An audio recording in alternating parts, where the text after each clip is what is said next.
اب دیکھیے حضرت آدم علیہ السلام کو اللہ نے پیدا کیا، حضرات مفسرین نے لکھا ہے 40 دن تک ان کا وہ خمیر رہا، مٹی کا خمیر 40 دن تک، 39 دن تک اس پہ مشقتوں کی اور مشکلات اور مصائب کی برسات ہوتی رہی۔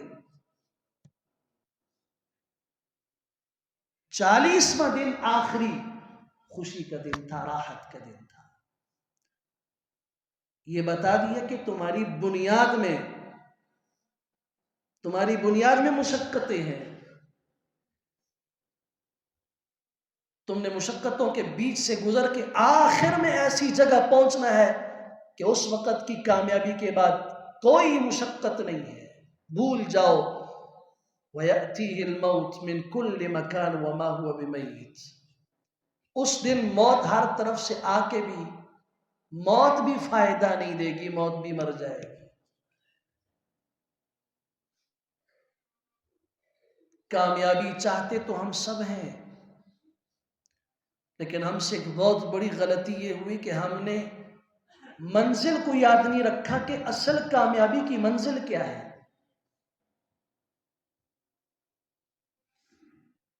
دیکھیں ہمارے کسی نوجوان کو اگر یہ بھوت سوار ہو جائے کہ جی میں نے امریکہ جانا ہے اور میرے پاس امریکہ کی نیشنلٹی آ جائے تو بس مجھے اور کسی چیز کی ضرورت نہیں، ایسے آدمی کو آپ سمجھائیں کہ آپ کو ملک میں بہترین کاروبار ہم فراہم کرتے ہیں، اپنے شہر میں اپنے گھر کے قریب آپ کو بہترین روزگار دیتے ہیں، وہ کہتے ہیں نہیں، میری کامیابی تو یہ کہ میں وہاں پہنچوں، بیچ میں اسے پیسے بھی مل رہے ہیں، گھر کے قریب بھی مل رہے ہیں، بچوں کے ساتھ ہوتے ہوئے مل رہے ہیں، دن کو کام کر کے شام کو بیوی بچوں ماں باپ کے ساتھ ہو کے، لیکن نہیں، میں وہاں جاؤں گا تو مجھے کامیابی ملے گی۔ اسی طریقے سے یہ 60-70 سال کی زندگی کو کامیابی سمجھنے والا دھوکے میں ہے۔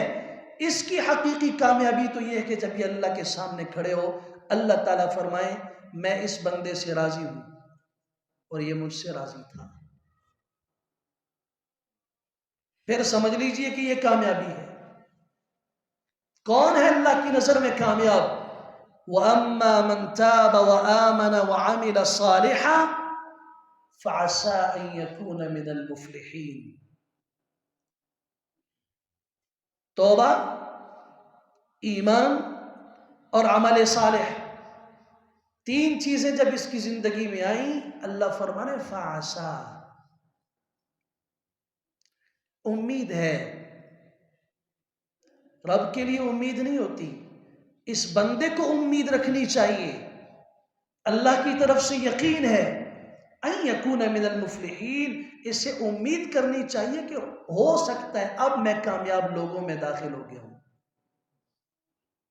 امام الانبیاء صلی اللہ علیہ وسلم کا جو خطبہ بھی ہوتا تھا، جو خطبہ بھی، نکاح کا خطبہ ہے، عیدین کے خطبے ہیں، جمعے کا خطبہ ہے، کسی بھی خطاب کا خطبہ ہے، اس میں یہ آیت ضرور ہوتی تھی، یا ایھا الذین آمنوا اتقوا اللہ، اے ایمان والو اللہ سے ڈرو، وقولوا قولا سدیدا، صحیح بات کہو، درست بات کہو، کیا فائدہ ہوگا؟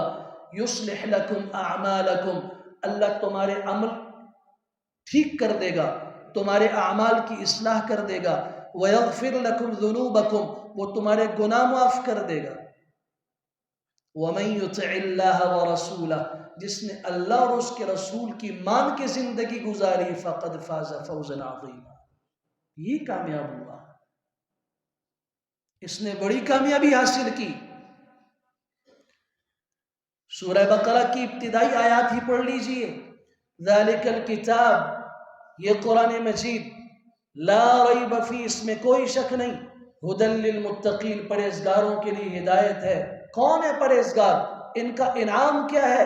الذین یؤمنون بالغیب، جو غیب پر ایمان رکھتے ہیں، اللہ کو دیکھا نہیں، اسے رب مانتے ہیں، محمد الرسول اللہ صلی اللہ علیہ وسلم کو دیکھا نہیں، پیغمبر مانتے ہیں اور خاتم النبیین مانتے ہیں، آدم علیہ السلام سے لے کے حضور اقدس صلی اللہ علیہ وسلم تک انبیاء کرام کو دیکھا نہیں ہے، سب کو اللہ کا بھیجا ہوا نبی مانتے ہیں، تورات انجیل زبور قرآن کو اترتا ہوا دیکھا نہیں ہے، اللہ کی کتاب اسے مانتے ہیں، فرشتوں کو نہیں دیکھا مانتے ہیں، جنت جہنم کو نہیں دیکھا مانتے ہیں، قبر کی حیات کو نہیں دیکھا مانتے ہیں، اللہ کے سامنے کھڑے ہونا ہے، میزان قائم ہوگا، ترازو رکھا جائے گا، اعمال تولیں گے، پل صراط سے گزرنا ہوگا، کچھ بھی دیکھا نہیں ہے لیکن سب کو دل و جان سے مانتے ہیں۔ الذین یؤمنون بالغیب ویقیمون الصلاۃ، نماز قائم کرتے ہیں، ومما رزقناہم ینفقون، جو دیا اس میں سے خرچ کرتے ہیں، والذین یؤمنون بما انزل الیک، قرآن پر ایمان رکھتے ہیں، وما انزل من قبلک، سابقہ آسمانی کتابوں پہ ایمان رکھتے ہیں، وبالآخرۃ ہم یوقنون، آخرت پہ یقین رکھتے ہیں۔ یہ کون لوگ ہیں؟ ان کا کیا انعام ہے؟ اولئک علی ھدی من ربہم، یہ لوگ اس دنیا میں ہدایت پر ہیں، واولئک ھم المفلحون، یہی لوگ کامیاب ہیں۔ صرف یہ نہیں فرمایا یہ کامیاب ہے، نہیں، یہی لوگ کامیاب ہیں۔